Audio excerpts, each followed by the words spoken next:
module, let's continue from where we stopped. So do a little trace back into variables, and just a little reminder that when you assign a value into a variable, that value will be saved in there permanently until you change it.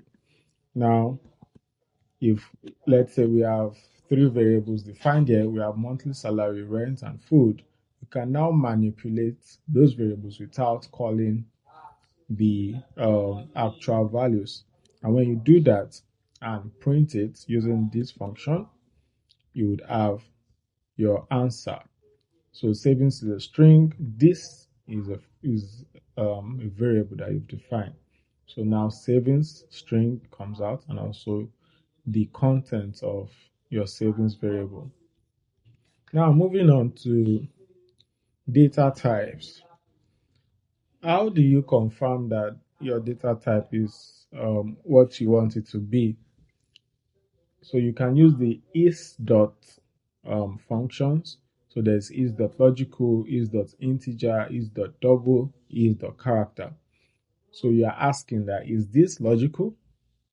Yes, it is. Is this an integer? Note that the L in front of it is making it an integer. It will tell you true. But if you remove the L, you would see that it's false. So 5 or R sees these numbers as double unless you put L in front of it. Now is double, this is just number, so it would say yes. To say yes, it's double, it's true. Then it's character, this is a string, so it will definitely give you true. Now you can also check the type of data you have. So for example, you have 5 here, so type of 5 to tell you that it's double. What is the class? It is numeric. Type of system date. So the system is a function that returns the date. Or then you would see it's double, but the class is date. So you need to know the difference between the type of a data and the class of the data. Now, something you need to take note of also is when you concatenate characters with numeric variables and you put them in a variable, everything turns to a character. You can see your 1 now has it has quotation marks, your 3 has quotation marks, meaning they are now characters. So you can make sure or coerce some of your data into a specific data type. So ask.numeric would change this character. It's in quotation mark, it will change it to numeric. You can see that it does not have those quotation marks anymore. So as the logical, we change this 0 into false, and if you put a 1, it would change it to true. So this would become false, and as the character, this will put a quotation mark around your numbers because you are telling it to change this number into character. So those are common operations you might come across in R. Now, you might also be working with vectors. Now we have this vector here that we assign to V. Now, if you run this and you multiply it by 2, you would see that each of these items are multiplied by 2. And you can also add 2 vectors together and each element to be added to the corresponding element. So you can see that this is 11, 22, 33, 44. So take note of that.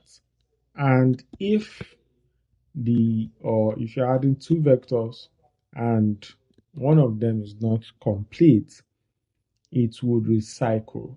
So recycling means it will recycle the shorter vector. So the shorter vector is this one. So since we're adding this to this, it will add 1 to 10, 2 to 20, then 1 to 30, 2 to 40, just like that until everything is complete. So if you run this, you would see 11, 22, 31, 42.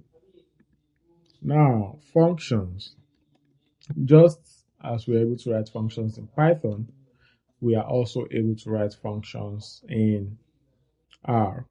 So we have a function here. The name of the function is greet.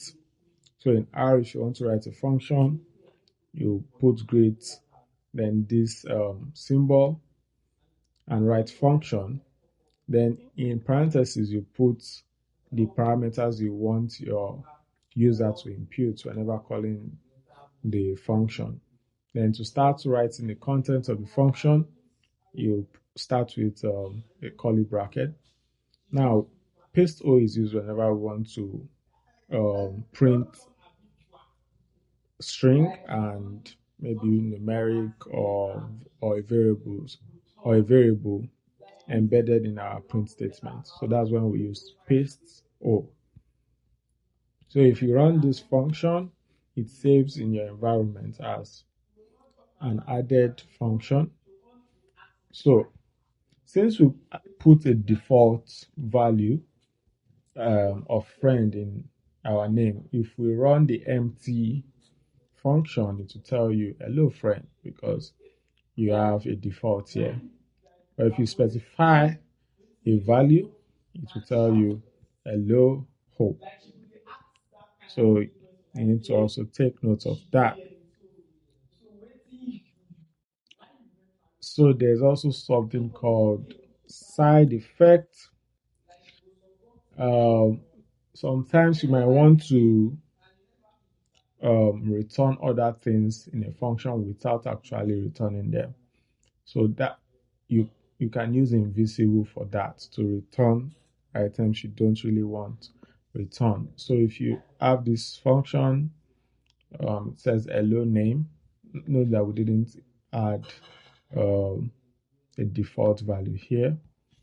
So let's run this function.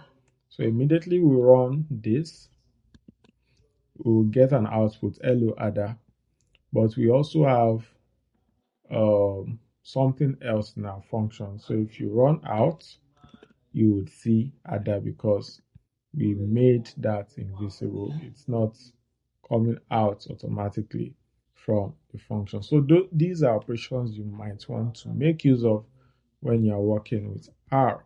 So I'll be including some practice exercises that you can try out when you're test running the functionalities of R.